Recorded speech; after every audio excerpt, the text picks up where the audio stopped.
Magandang araw mga kaibigan. Bigyan natin ng reaction, opinion itong post ng Bombo Radyo La Union. Waragawag. Ilocano word ito, waragawag. Parang announcement, statement. Pakdaar. Waragawag. Pahibalo. Waragawag ni House Majority Leader Ferdinand Alexander Sandro A. Marcos. In view of the impeachment complaints, bakit may S?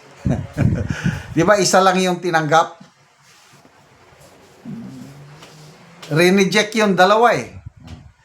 Complaints filed against President Ferdinand Marcos Jr., who is my father. I have decided to formally recuse. Ano bang yan? R-A-C-U-S. Recuse myself from all discussions, deliberations, and proceedings of the House Committee on Rules insofar as these complaints are concerned. Wow! Parang nag-inhibit. Para patas, hindi ako makikialam. Wow naman, naniniwala ba kayong patas sila dyan ang labanan? I don't know. This decision is guided not by legal compulsion, but by a higher obligation to preserve the integrity of the House of Representatives. Wow! Tanong, meron pa bang naiwang integrity ng House of Representatives? I don't know. Tanong lang. To protect the credibility of the processes. Yon. May credibility po ba? Yung ginawa nila na hindi nila tinanggap yung dalawa? Joke. And to uphold the public's trust in our constitutional system. Kumusta? Marami pa bang nagtitiwala sa Kamara? While I am fully aware that the rules of the House do not require my inhibition, and while I remain confident in the independence and professionalism of my colleagues, I recognize that leadership sometimes calls for restraint rather than participation.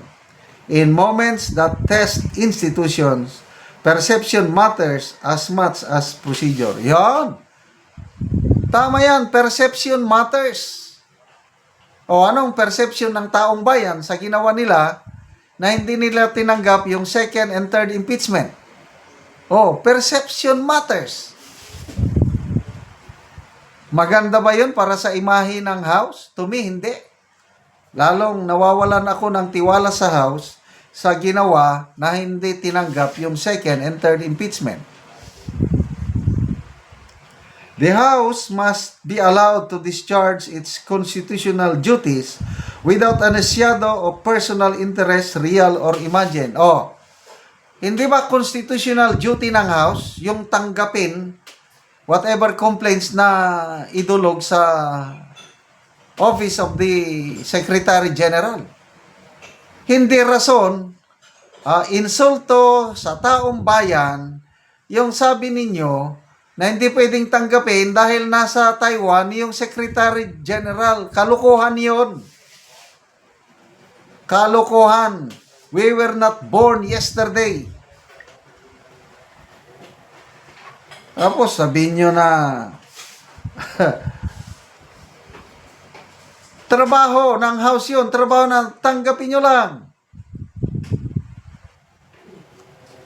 My recusal ensures that no question may be raised about the fairness, objectivity, or legitimacy of the process, and that the focus remains where it properly belongs, on the Constitution, the facts, and rule of law.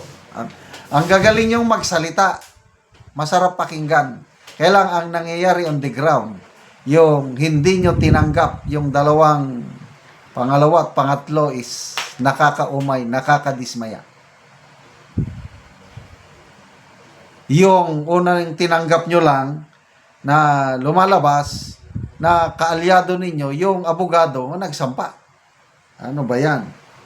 I take this step not as a retreat from responsibility, but as an affirmation of it. Public office is a trust, and that trust is strengthened when those who hold power are willing to step aside to protect the institution they serve. I remain committed to my duties as House Majority Leader in all other matters, and I will express full confidence that the House will act with independence, sovereignty, and fidelity to the Constitution and addressing this issue. Our democracy is strongest when institutions are bigger than personalities and when public servants choose principle over proximity.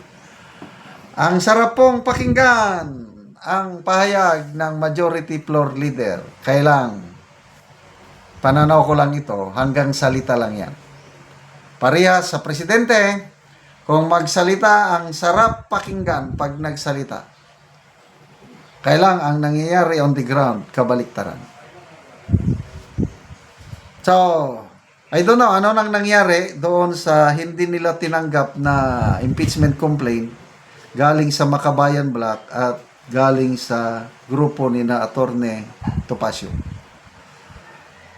Again, that is an insult to the intelligence of Filipinos. Kapansin-pansin na yung unang impeachment complaint na tinanggap, mahina, para automatic madismiss, at yung pangalawa, pangatlo, ma-technical na yon, mapapasok na yon sa 1-year bar rule para safety ang presidente sa taong ito. Yan ang nakikita ng taong bayan, and wala na.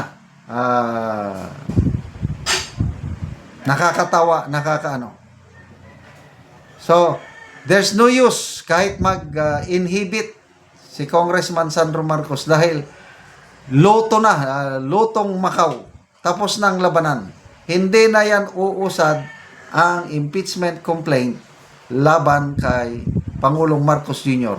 Hanggang House na lang yan. Ang hintayin na lang natin, yung impeachment complaint laban kay VP Sara na isasampa nila next month. Yun ang tunay na ano. So, good luck.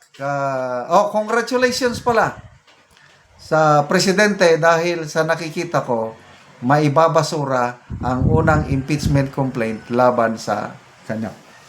Salamat mga kaibigan sa inyong pagsubaybay sa ating channel. Nakakatulong kayo ng malaki sa tribong Talanding ng Bukidnon dahil ang income natin sa channel na ito is pantulong po sa tribo. Namimigay tayo ng libreng yero at pako para makapagpatayo sila ng mas maayos na tirahan. Panoorin nyo ang video na ito. Una ni ang natagaan namo og sin. Ate.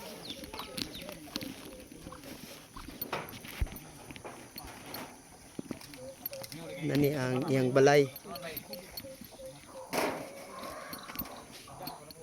Buslot na, giantos lang namo ang mga buslot. So muna na ang itsura sa ilang balay. Ipangbutangan lang namo og silopin kay aron nga dili mi ulanan. Butangan lang og silopin kay Kay kung mag-ulan dosi matulan. na katuig sa among pagpuyo dire, unya giantos lang namo nga ang among abuhan maglungag mi, mabasa na mi, gisapaw-sapaw lang namo ang sin.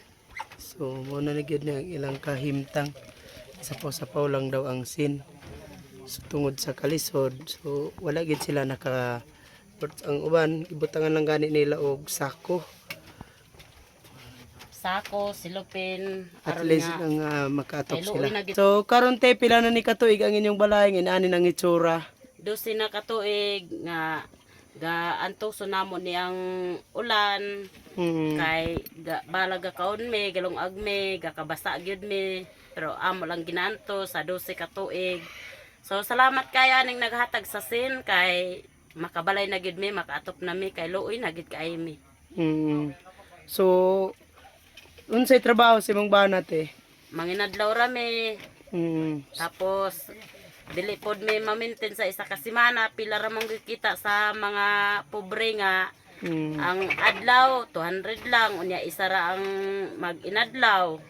Unya di naka-approve lagi og ipalit sa sin. Kay kulang pa gani ipalit namo og bugas. Lagi.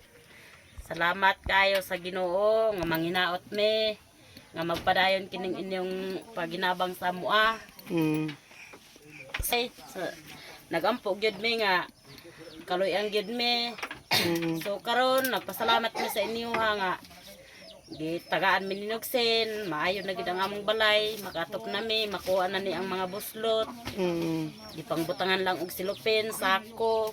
Mabasa na mi kung ulan.